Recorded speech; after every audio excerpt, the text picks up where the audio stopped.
Hey mamas, Allison here from Lil Pinkies Up, cooking beyond nuggets with your small fry, and most certainly at home these next couple of weeks as we are all cooped up and in this together.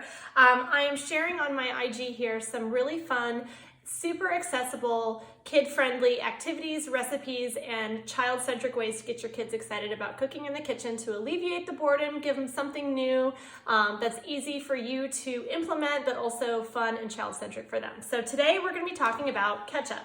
What kid on this planet doesn't love ketchup, and what mom on the planet right now doesn't have at least 1 or 2 or 17 bags of chicken nuggets frozen in their in their refrigerator right now?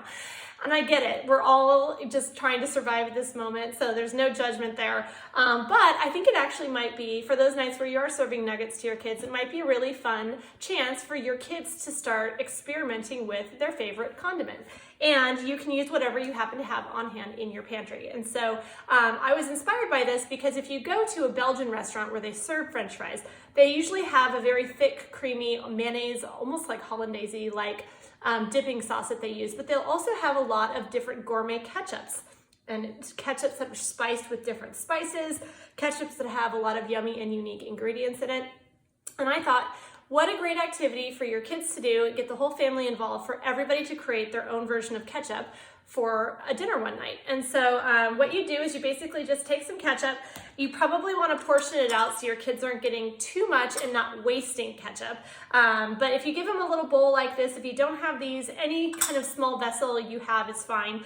And then let them get excited. Let them experiment with all the different spices and things you might have in your refrigerator or in your spice cabinet. I tend to find that kids get really excited when they get to smell and see and touch and taste a new ingredient. So imagine this. Curry is actually really delicious in ketchup. It's got like a very warm, aromatic flavor. You could make a truffle ketchup. I happen to have a little truffle spice. This I got at Costco. It's awesome. You could make a truffle or a ketchup with herbes de Provence, which has all sorts of lovely notes. Lavender, thyme, a little bit of sage. I'm forgetting what else is in here. I think rosemary. It's just divine. So this ground up might be really nice in ketchup. Another thing that might be fun to experiment with is ground ginger, or if you have it, crystallized candied ginger, which gives it a nice spicy, almost gingerbready type of scent. Smells so good.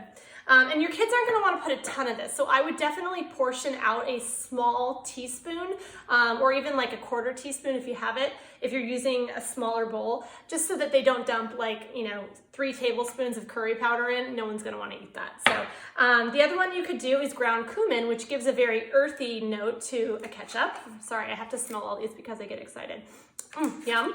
And then also there's paprika, Spanish paprika. This is just a smoked sweet chili, and it's delicious. It's got like a smoky flavor, which is pairs really nicely with ketchup. And then if you want to get on the wet ingredient side, which is what I've got in my refrigerator, you could always mix a little bit of barbecue sauce. If your kids are into spicy, or if anyone in your family is interested in spice, horseradish ketchup is actually quite delicious. It's a lot more like cocktail sauce. You could even add a little bit of Worcestershire to this and actually make your own cocktail sauce. You could make a garlic ketchup. Now, I only use squeezed garlic for my cooking classes with the kids. If I'm cooking at home, I definitely get the whole peeled garlic and do it myself, but this is great in a pinch, and this would be great mixed in with ketchup. And then last but not least is balsamic glaze. And I forgot to get my strawberry jam out, but I actually make a homemade roasted strawberry balsamic ketchup that is divine. And I basically take ketchup, a little bit of strawberry preserves, and then I roast about a whole pint of strawberries in the oven, blend those up, and add balsamic glaze, and it is so good. That recipe is on my website at lilpinkies.com. But if in a pinch, if you don't have time to do that whole recipe, which I totally get, just letting your kids put these two together and really kind of exposing them to new ingredients, the yummy and unique, and it'll make a standard kind of run-of-the-mill dinner of chicken nuggets and fries into something new and extraordinary. And I hope it's fun for you and your family. If we stick together, we're going to get through this together, and I'll be back more with more fun tips for you and your small fries.